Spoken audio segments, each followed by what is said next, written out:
Okay, I guess we'll get started. We're expecting a few more to join us this afternoon, and as they join, I will let them in. But this afternoon, we're really excited. This is our second seminar in our summer seminar series at the Northern Ontario Sport Fishing Centre. It's not the series that we had planned, but it's working out really well nonetheless. So today, we're really interested, and I think it's going to be a great presentation. We've got Braden Murray from the Muse in Kenora here to talk a little bit about the history of a really great Lake of the Woods tradition. So with that, Braden, I'll turn it right over to you. Okay, sure.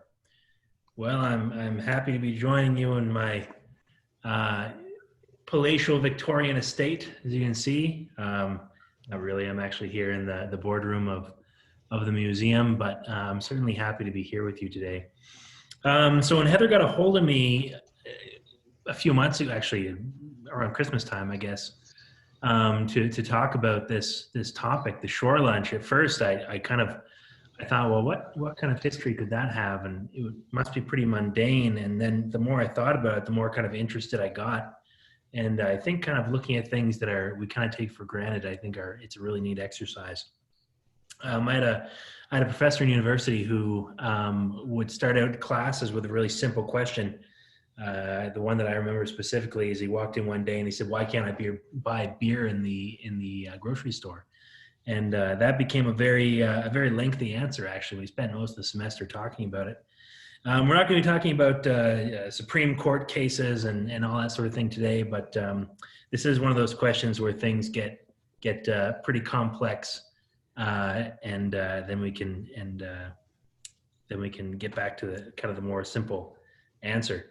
So the very short answer is of what a shore lunch is when people are fishing, they get hungry and they decide to stop on the shore and cook some of the fish that they're eating, along with various other accoutrements that we're all familiar with, potatoes and beans and corn and various things.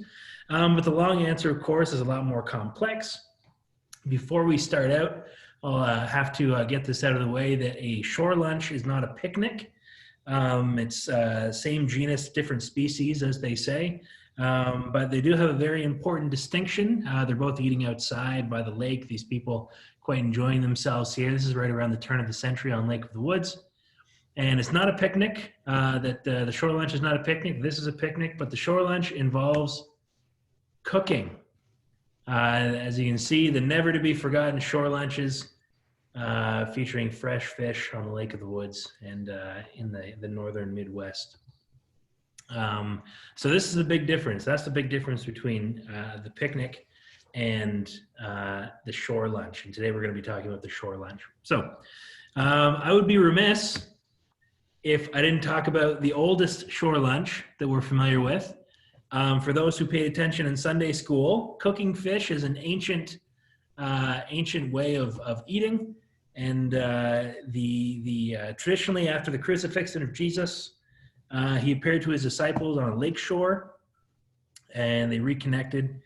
And basically, he was waiting for them on the seashore, and they were fishing that day. And he said, "Come on in, bring some of the fish, and I'll cook them up for you." That's from the book of John in the Bible. So that is essentially a shore lunch, not a little bit simpler than what we'll be talking about today, but certainly, like I said, I'd be disappointing my Sunday school teacher if I didn't mention that one right off the top. The reality is that fishing has been a staple of coastal populations since time immemorial. The fact is, fish taste pretty good, and if you can get them out of the ocean with relatively little effort, or sometimes a lot of effort, they're pretty tasty. That's why a lot of people need to take omega-3, cod liver oil pills. I know some of you probably took spoonfuls of cod liver oil pills. I know I did, and I like to think they did me good. And but it's baked in, right? Our ancestors lived by the ocean, and that's why we need those things from fish. As well, in Lake of the Woods, for thousands of years, there's been people, the local indigenous people, have been eating fish. As you can see right here, this is a traditional way of drying and smoking fish. So this is something that's really, that we're really connected with here. And it's something that really connects us to the land and the water.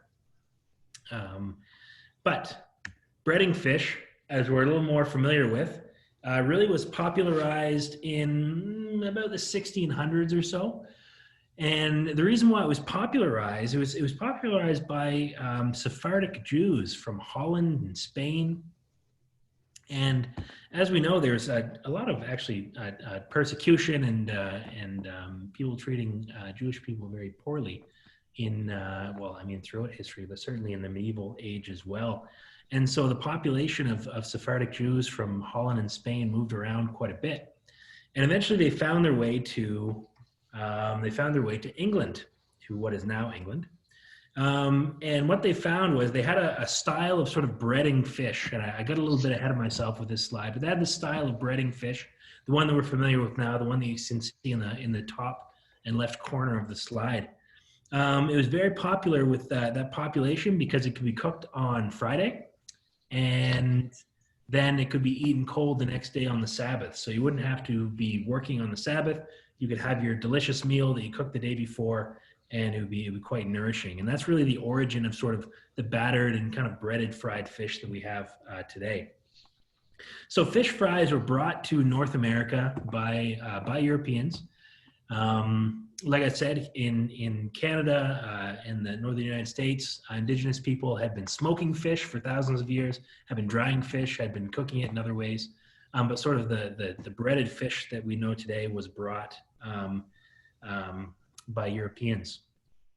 Fish fries became very, very popular in the Midwest. And there's probably some who still remember the Friday night fish fry when they're growing up through Wisconsin, through Minnesota, Northwestern Ontario, certainly, and Southern Manitoba, anywhere where you find people of German descent, of Polish descent, of Eastern European descent, and really Catholic. Catholicism is what we're looking at here. Traditionally, a lot of Catholics would not eat warm-blooded meat on Friday. So I know a lot of Catholics who still, I only know a couple who still do this, but they don't eat meat on Friday, essentially. So fish is where it's at, or vegetarian, vegan, that sort of thing. That's where we also get the filet of fish from McDonald's. Can't eat a Big Mac, but you can have a filet of fish. So it became very, very popular and very widespread throughout the Midwest and in Northwestern Ontario. I feel like we're kind of in the catchment area of the Midwest, and we share a lot of the same sort of traditions. So it became a very popular thing. And even now, you can still find throughout the Midwest, the Friday night fish fry is very, very popular. So another thing that was imported from Europe to North America was large-scale logging.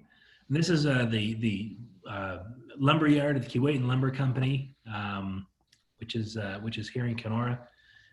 They cut all of their wood on Lake of the Woods, mostly in the southern end. In the wintertime, they would do their logging, and in the summer, they'd basically lasso the logs and pull them up to Kenora, and they would create what you see before you, lumber. So in Rat Portage, for example, there was 7 sawmills that had been contracted to cut ties for the expansion of the Canadian Pacific Railway. And so that means that when they doubled the track, because the first track, it was just one track, and that was the track. But when they doubled it, when they had 2 side by side, the railway ties were all cut in Rat Portage. And that means that every single tie from here to the Rocky Mountains was cut in Rat Portage. So that's a lot of wood. They had capacity to cut almost 1 million board feet a day. So that's a lot of wood, and that's a lot of lumber.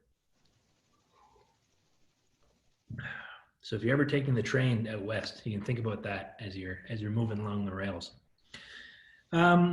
So there was a ton of building going on in Canada, and you can see here these guys, most of the work they were doing would be in the wintertime. That's when the real kind of hard work got done.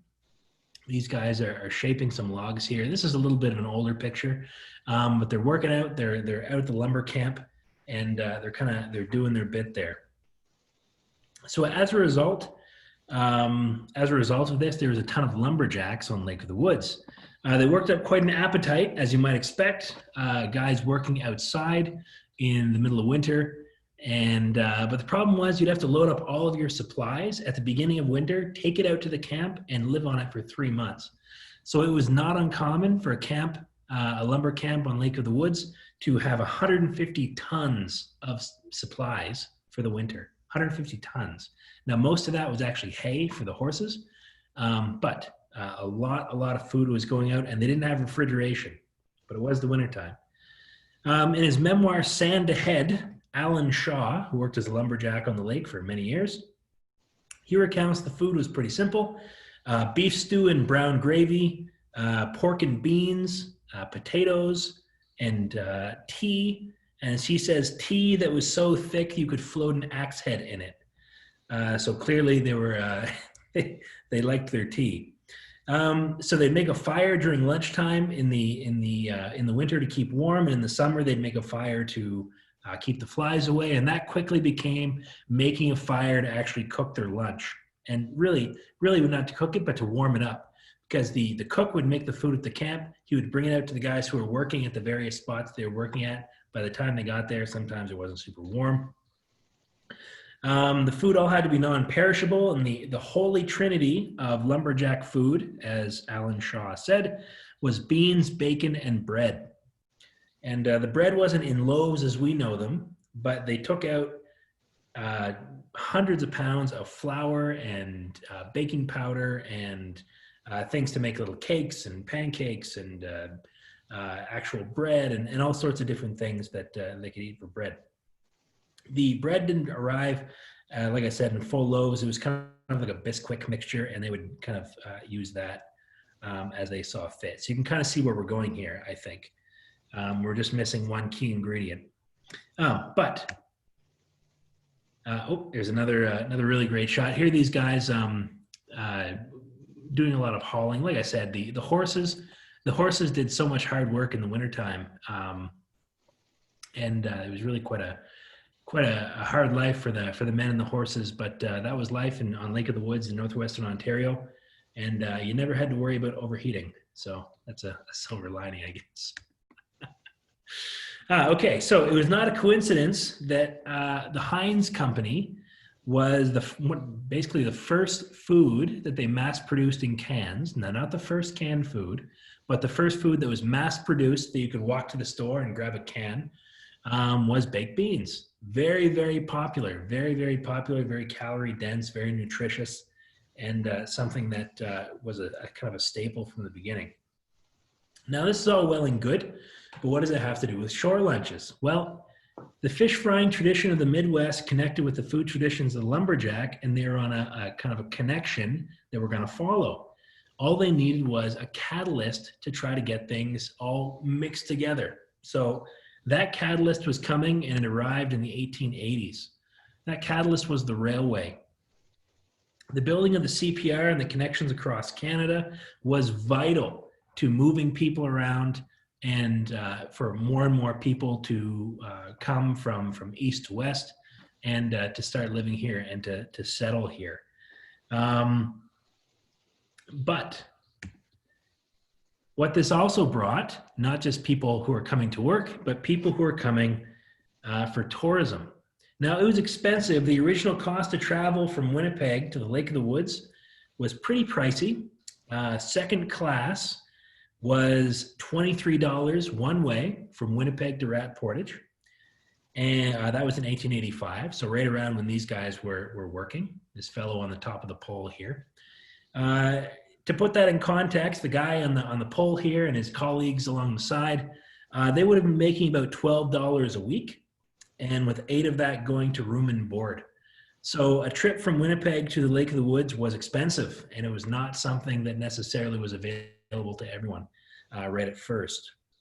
But as that became more and more popular, as there were more and more trains, tourism became a big part of the economy on Lake of the Woods.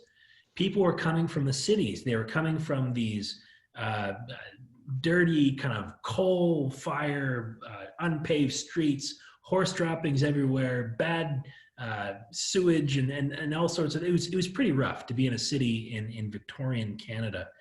And at the same time, there's a big rise in the idea of people wanting to be healthy and sort of live the best athletic life. That's why the one of the reasons why the modern Olympics was restarted in 1896. The idea of the gentleman sportsman, which is, it's kind of amusing. In the original Olympics, you didn't go unless you thought you could win, and if you lost, you'd become a pariah in your community. But the modern Olympics are not like that. The modern Olympics are all about doing your best and sort of the amateur. There's connections from Winnipeg, Chicago, Minneapolis, Omaha, Des Moines, all these big cities across the Midwest. Less so from Southern Ontario. That was still an option, but to get from Toronto to Rat Portage in the 1880s was about $65. So a spicy meatball. That was, let's see here, it would be, in 2020 money, it would be something in the order of $4,500, $5,000. So a nice chunk of change there. So expensive. But people were coming from across the Midwest. The rise in tourism was from the building of the railway. It seems pretty obvious when you think about it, but you can't have tourists if you don't have a way for the tourists to get there. If you can't physically get to a location, you can't visit it. So it was really important that the railway was available for people to be able to get to Lake of the Woods with the rise of tourism. So lumberjacks, Indigenous Canadians, Bushmen, they saw an opportunity with these crowds coming. This is a picture, just before I move this slide, this is a picture of the Keewatin train station. And the trains would come into Keewatin, and the men and women would come down and they get in the water taxis. You can see the Calypso and some other boats there. There's many people who talk about in their youth, even today, making money for bubblegum and for movies by portering bags from the station down to the water taxis in the 1930s and 40s. So this picture is older than that, but it was still very much a going concern with people that are alive even today. So lumberjacks, Indigenous Canadians, and Bushmen, they saw a big opportunity here. In the logging world, the real money was made during the winter months. So during the summer months, you could do timber cruising, or you could do log running or that sort of thing. But really, there's pretty good money in the idea of, not in the idea, in the practice, I should say, of being a fishing guide, essentially. These fellows would come down from the city. They didn't really know what they were doing. And they would find locals, local Bushmen, local Indigenous Canadians, local lumberjacks, local kind of people who seemed like they knew what they were doing. And they would ask them, hey, can you teach me how to fish? Can you teach me how to be a woodsman? How to start a fire? Can you teach me sort of the ways of the woods? And there was a sort of this idea that, you know, getting back to the woods, that kind of this idea that we have in society every 30 years or so, where we need to get back to the land and where we need to, you know, eschew modern technology and all these things. It was very, very popular right around the turn of the century. And there was a number of Canadians, mostly men, but some women too, who saw this as a great business opportunity. And this is really the birth of tourism on the Lake of the Woods. Okay, so we don't know who the first person was to get the idea to make the first shore lunch. It's just not recorded. We do know that the ingredients were all there right around the turn of the century. And what you'd expect, this is Jake Longstaff right here. He's cooking a shore lunch in the 1930s. What you'd expect around the turn of the century was potatoes, baked beans, bacon. And so you cook the bacon, and then you take the bacon out of the pan, and there'd still be lots of grease in there. You take that kind of Bisquick kind of bread mix, and you wouldn't make it into a loaf. You'd dredge the fish in it. You'd throw it in the bacon grease, and then you'd make tea or coffee. And that was sort of all the ingredients that were available for the shore lunch. And really, it was all stuff that doesn't go bad in the heat as well, which is a big part of it. So many know the shore lunch as in tourism literature, a lot of it is referred to as the North Woods shore lunch. That's a very popular name, or even the Canadian shore lunch. I think it's safe to say that in Canada, there's other food traditions. There's poutine in Quebec, Nanaimo bars in Victoria Island, figgy duff in Newfoundland, blueberry grunt in the Maritimes. but I think Northwestern Ontario and the American Midwest can maybe share the claim to the shore lunch. So I think that's pretty cool. And these two young guys, he's got his can of beans there, and the little bowl and the cup that they're both using, they're actually collapsible. We've got some here at the museum as well. This is a very common look as well. You have the guys with, he's got his camera down on the side here, and they got their gloves, but they're still wearing their ties and their caps, and really sort of the modern sportsman look, really quite sharp. So the beginnings of modern guided tourism really began in earnest after World War I. So a lot of men had spent time in the service, in the trenches, and they longed for camaraderie like they had during their war years. And so that's why you see the rise of the Legion. That's why you see the rise of kind of men's tourism. That's why you see a lot of different activities kind of sprouting up. That's why you also see the Kinsmen and the Elks Club and all these different sorts of fraternal organizations really are empowered after the First World War. The earliest reference that I can actually find to the term shore lunch is actually from a 1921 edition of Forest and Stream magazine, where it reads in part, after a shore lunch of the 3 Bs, bacon, beans, and bass, we carried over into the next lake. So that's the earliest that I can find, 1921. It wouldn't surprise me if there were before that, certainly, but that's the earliest that I could find. So there was a tourism boom in the 1920s and 30s, like I said, and even in the Great Depression, American visitors would come to enjoy the fish and have life outside the city. That's what this is. This is, the guides are in the back and the tourists are in the front. This is from about 1931. And there, like I said, Jake Longstaff is in the back there, just in the middle. Another really important part of the men's trip, I just love this picture. I had to include it. These are fellows who, in the 1930s, are stopping off at the brewery, Lake of the Woods Brewing Company, when it formerly was in Lakeside here in Kenora. And they rolled up in their boat and they loaded up with cases of beer, and they're ready for a pretty swell vacation. So, so again, this is also 1930s, and some things never change, I guess, right? So I've got an excerpt here from American Legion magazine in 1941, but before I talk about that, I'm gonna kind of lay the groundwork here. This is an image, and the box is actually sitting right beside me here. I didn't know how well it would look on the video, so I had an image as well. You can see, maybe you can see it there, but in any case, I've got an image up on the screen as well. This is a guide's box. Doug Hook operated out of Kenora for many years.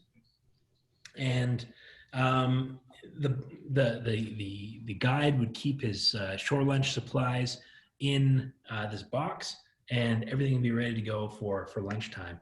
And you can see here the rust on the inside tells a story that a cast iron pan lived most of its life on the bottom of this box. So it's a neat old piece. It's from the 1940s, and I've got an excerpt from American Legion magazine to go along with it. It's a little more in depth about what the shore lunch experience was like, and it really, I think, sells it pretty well. So, and I quote, American Legion magazine, 1941. There is another type of meal that is characteristic of Wisconsin's North Woods and is irresistible and appetizing. It is the shore lunch prepared by a fishing guide on a breeze-swept shore of some lake or stream after a morning fishing.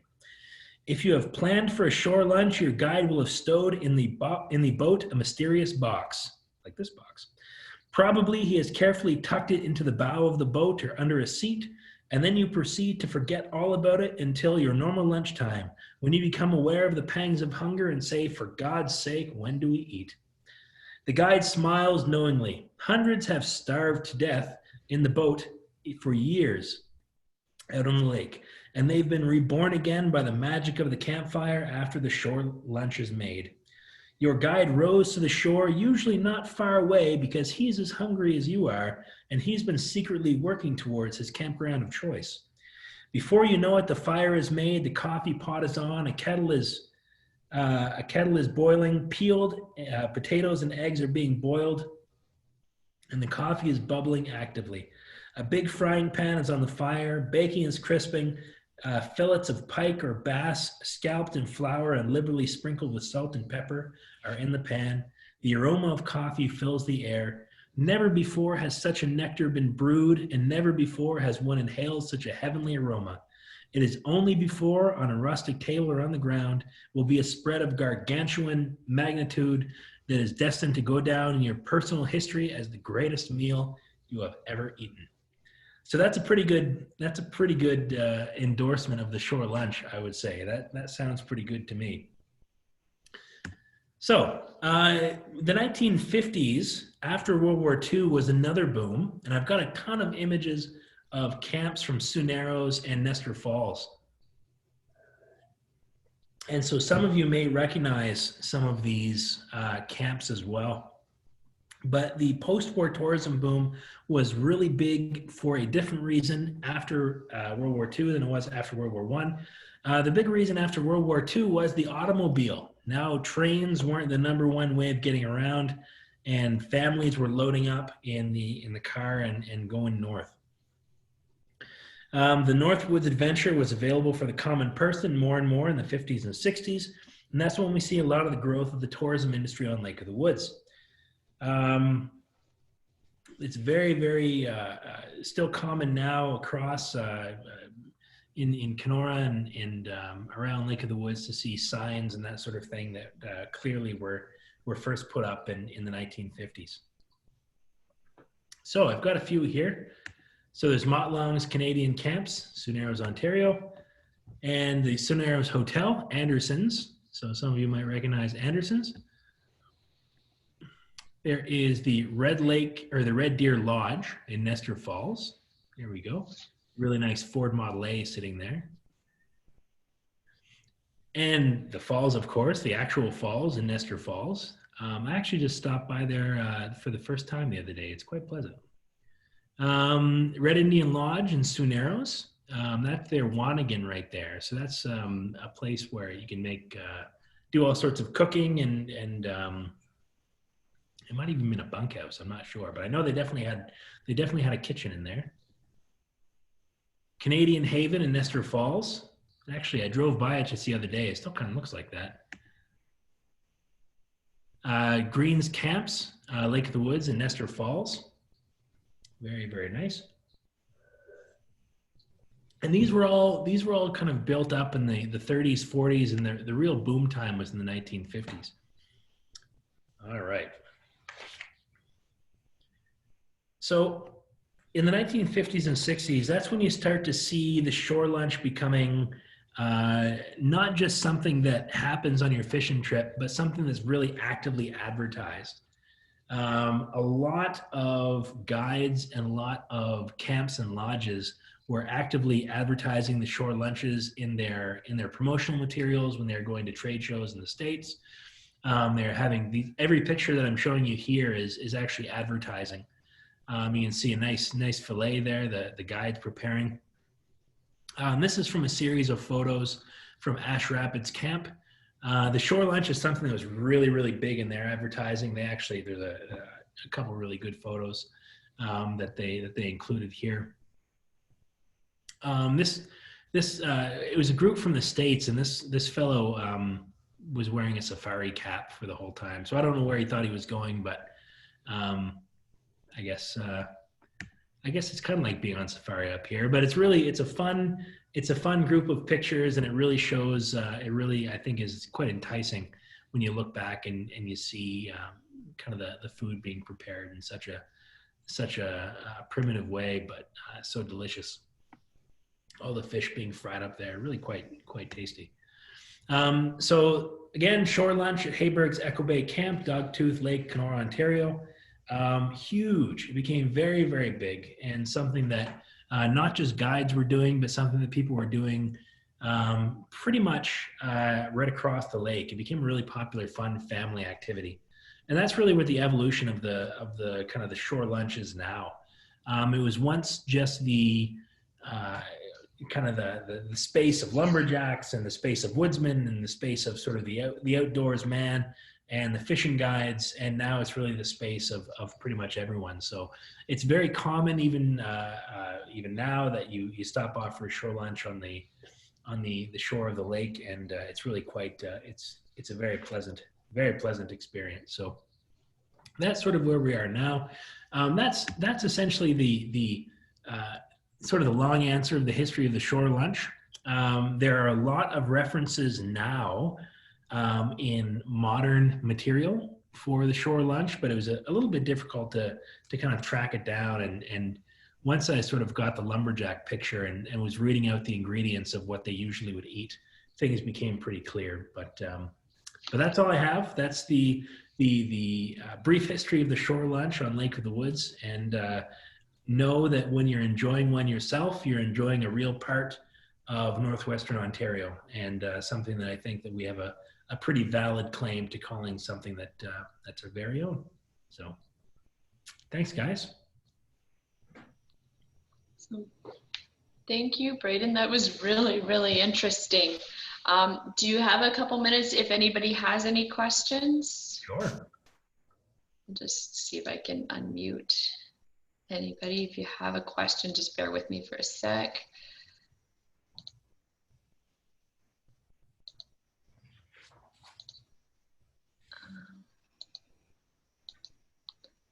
So if you have a question, just unmute yourself and we'll give you a couple seconds and then we'll go, oops, I see something in the chat here.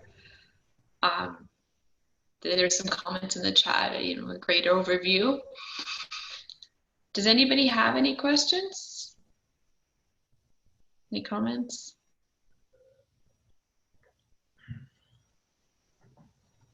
Hearing none, I'm going to say thank you so much for that presentation. I think it was absolutely fascinating. It was really cool to see all of those old pictures of the camps. And you're right, some of them look quite similar today, so that's neat.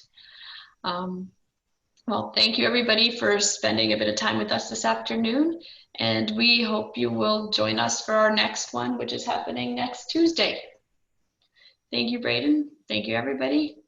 Have a great afternoon.